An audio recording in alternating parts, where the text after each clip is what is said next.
goobtan oo ah fariisimo ciidamada militariga qaybta lixdanaad ay ku leeyihiin duleedka koonfureed ee magaalada Baydhabo ayaa waxa aroornimadii hore ee saak weerar ku soo qaaday al-shabaab iyadoo muddo kooban goobtan uu dagaal ka socday abaanduulaha qaybta lixdanaad ee militariga Soomaaliya gudoomiyaha degmada Baydhabo oo ay wehelinayeen ku xigeenkiisa gudoomiyaha ururka haweenka gobolka iyo xubno ka tirsan saraakiisha ciidanka ayaa booqday fariisinka ciidanka ee weerarka lagu soo qaaday gaashaan la sare Ibrahim Cusmaan Maxamed oo ah abaanduulaha qaybta lixdanaad ee ciidanka militariga ayaa faahfaahin ka bixiyay weerarka fariisinkooda lagu soo qaaday iyo khasaaraha ka dhashay annaga wax khasaaro soo gaar hawa yaraatay ma jirto wala dhaawac wala dhimasho waxba ma lihin alxamdulillah ilaahay ma hadda askale cadowga dhimasho dhaawac waa jiraan dad la yaqaano deegaan baan nahay waa isnaqaana dad la yaqaano oo in hebel ilaha dhintay dhaawacna maxay ula carareen dhinacan waraajaalka ceel qorjiis korkiisa ay ula carareen haddana ciidan baa ka maqan la baacsanaya waxaan rajeynaynaa meydkooda dhaawacooda la soo jiidaa in loo keeno weerarka alisay 20 dhiman 12 dhiman ahayd markuu weerarka dhacay alxamdulillah ciidankeena diyaar buu ahaa xogtoodan haynay lagama seexanin markay soo galeen in loo soo jeeday oo rag iska dhicin kara ay yihiin waa arkeen waxa kale oo naloo keenay neef geel ah oo gobolka iyo degmada ay noo keeneen oo lagu abaalmariyay nimankii casharka tusay cadowgii saaka meesha soo weeraray goobtan al-shabaab weerarka ku soo qaadan ayaa waxa ka muuqday raadadka rasaasta iyo hubka cusla ee la isdhaafsaday Muraayi Ibrahim Madeer gudoomiyaha ururka haweenka gobolka oo mas'uuliyiinta meesha tagay booqashada ku weelinaysay ayaa iyadana ka hadashay xaaladda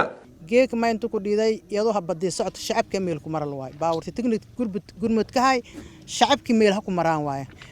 may dareemo kortaana markii shalay la lahay ko hoob la arag shacabka isla buusay wal dhaafi ee tabartiyo la arag ini may raayis dhawaato badan suubaan la arag way la arag ini ummato may raay Soomaaliya dabarjibin la arag way la arag ini helan hayna way la arag ini lambi on kun haan lan kasta madi kuleelka taabadi geek may buu may ba qaxootiyalka may la raayis meel ku surmal way xaradii ciidankii oo dagaal ku dareera saas dartee jabyo may raay ku muuqdo way la hal dadaaloy dhamaantiin ciidamada qalabka meel ka soo rogdaan salaame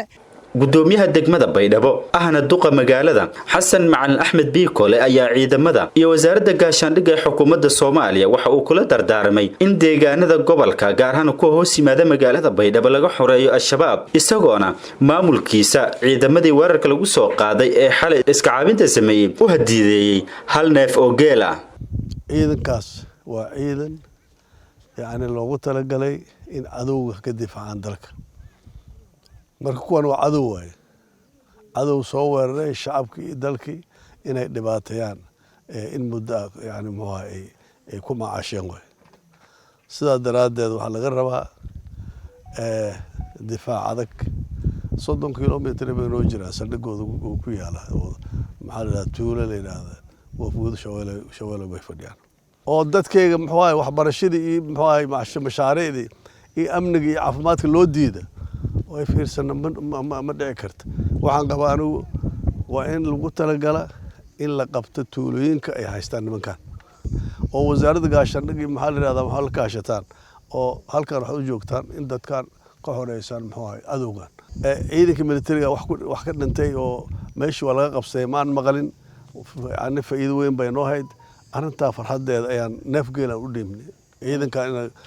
moraalkooda ku dhisto